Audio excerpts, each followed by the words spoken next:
Hello, my name is Carol May Whittick, your creativity and spiritual life coach, and welcome to another episode of Higher Energetic Resonance Inspirations. This week the title is Break Expectations, Evolve to Create. How can we keep getting better and producing high-level work? From Brandon Sanderson, expectations were like fine pottery. The harder you held them, the more likely they were to crack.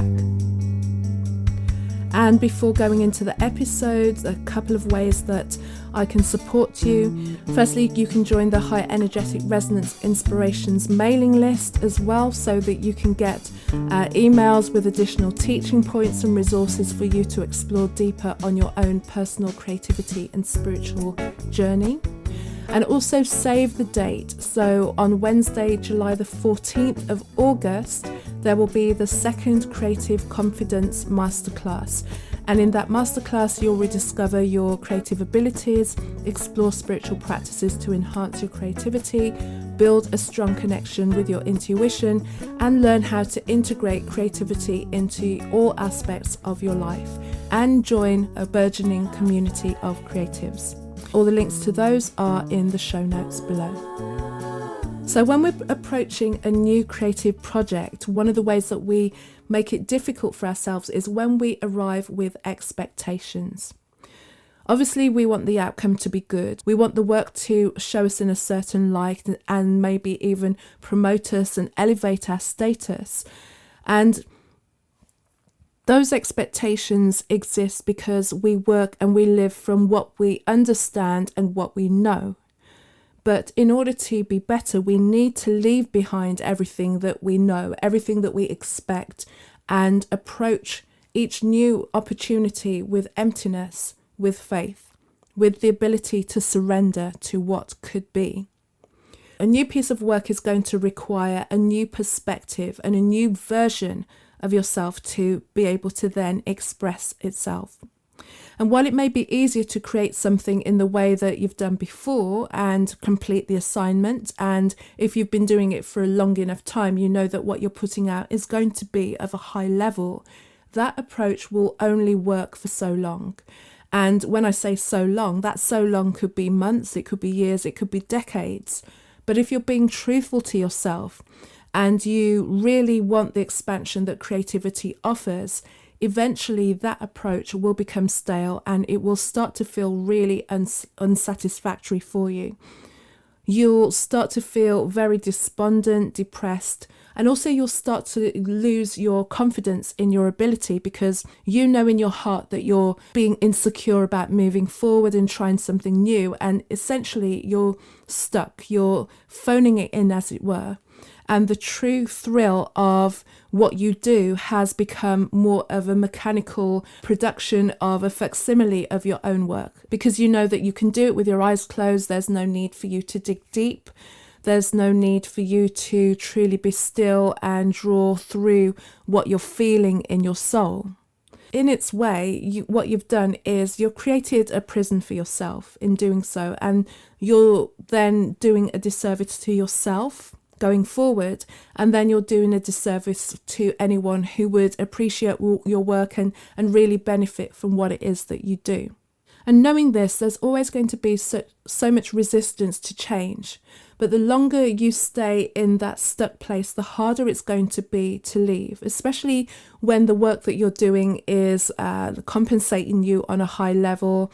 It's financially, it's building your reputation, it's probably getting you into spaces and people are agreeing that you're the greatest thing, if that's necessary to you. But for yourself, it's difficult because you have to step away from that and step into the unknown, because now all you're thinking about is the short term. You know that you're just doing short-term goals, the short-term satisfaction of what you're putting out, and the short-term faith that what you are doing has gone.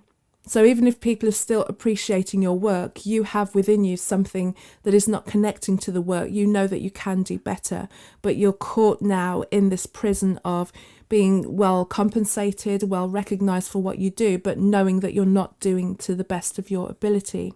And then you get to the point where you're forgetting that there can be a gain with letting everything go and going more into a new and uncharted space for yourself, because it's a risk to take. For example, if we look at creators who suddenly break their own mold, they are going to oftentimes disappoint their supporters or fans who themselves have become trapped in the expectation of another version of what that creator is known for. And nobody likes the feeling of being a disappointment, because you face the wrath of others, and then you go into this period of self-questioning of, why did I change things? Everything was working so well that if it ain't broke, don't try and fix it. But where is the growth in not allowing yourself to break down what you know and go into something new? And remember, when I'm talking about creative work, this means more than just the arts. This is bringing in business. This is also bringing in the way that you're showing up in the world. Are you just going around and being the same and giving the same all the time? When you choose to live in conscious creation, it's to choose to constantly evolve, to go deeper into your soul and then put that out into the world. And this in turn awakens the world to the new possibilities and then instigates the thoughts of new possibilities within you.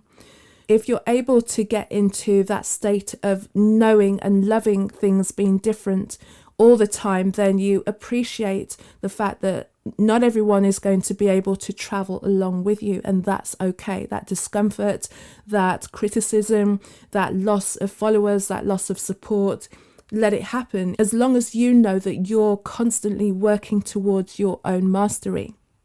So how can you as a creator continue to evolve?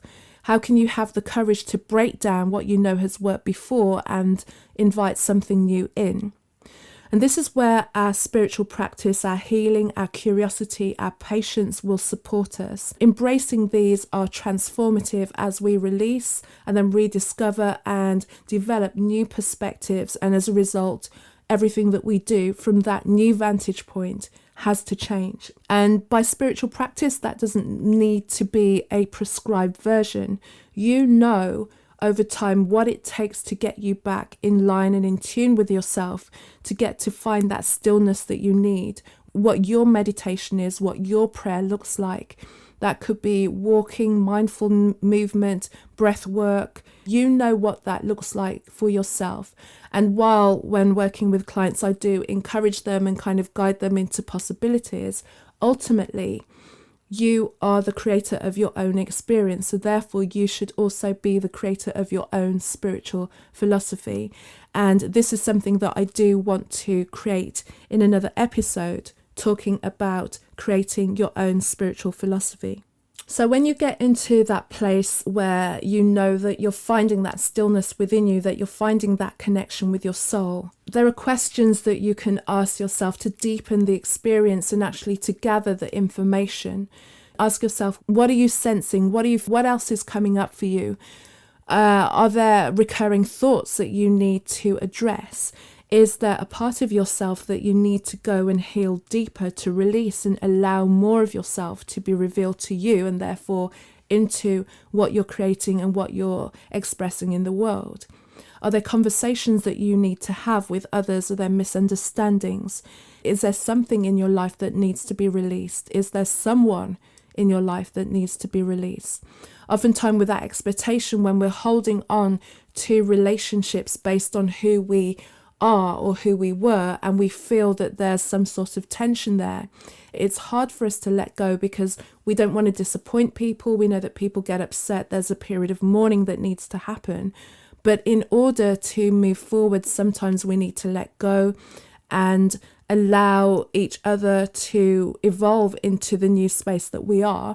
And it could mean that we come back together as in that relationship, whatever that relationship is, or we lovingly allow ourselves to be the people that we needed to be for each other in the season of life that needed to take place. Sometimes holding ourselves in a situation holds back our own growth and our own evolution. And this is a moment to sit in radical honesty with yourself and decide if you're ready to act upon all of those things that come up. Like I said, sometimes what we're confronted with, the truth of what we need to change, it means that we may need to make what would appear to be drastic measures and drastic changes. And it can cause a lot of hurt and misunderstanding in people initially, unless they are able to recognize that it's for your own growth and lovingly release you and allow you to come back, if that's what's right for you both. When we know that we have to do that, we know that we have to make those difficult changes. And the thing that we know when we do that and we take on those changes and we look at the areas that we need to release and the expectations that we need to let go of, going into that space of not knowing what's coming next can be uncomfortable, can be scary, because we know that we feel so much better oftentimes in that zone of comfort, but ultimately the zone of comfort doesn't remain comfortable. And also asking yourself, what do you need to do to improve your skills? Do you need to align with other people? Do you need to move into spaces where you're challenged by what is being said and spoken about? Do you need to work with coaches, with tutors? Do you need to just take a course and up level what it is? Do you need to read books? Do you need to expose yourself to new perspectives? Do you need to travel? In that learning something new, you become something new.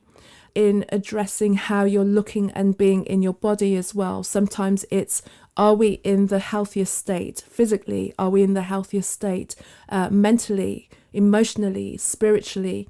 If those things are not being addressed, then also they will put a clamp on the experience that we can have in terms of who we can be.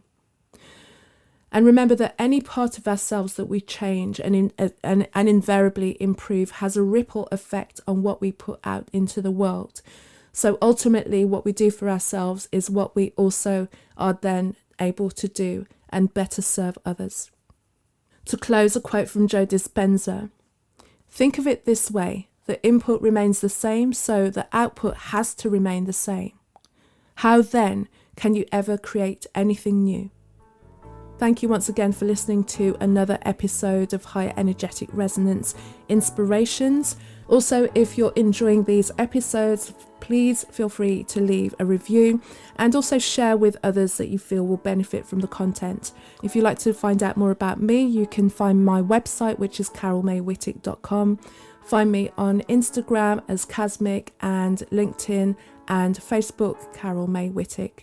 Until the next episode, stay creative. Speak to you soon. Take care. Bye-bye.